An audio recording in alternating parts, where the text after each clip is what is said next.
సకల చరాచర సృష్టికి జీవము మూలము స్వామి వెంకయ్యే. అందరినీ బ్రోచే దేవుడు వెంకయ్య ఒక్కడే. స్వామి వెంకయ్య ఒక్కడే. స్వామి వెంకయ్య ఒక్కడే.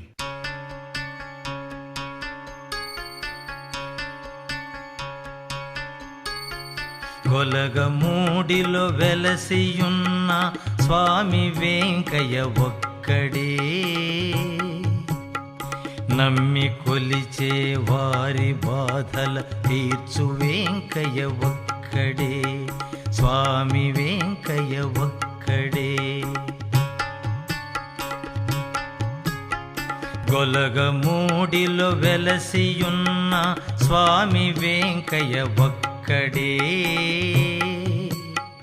నమ్మి కొలిచే వారి బాధల తీర్చు వెంకయ్య ఒక్కడే.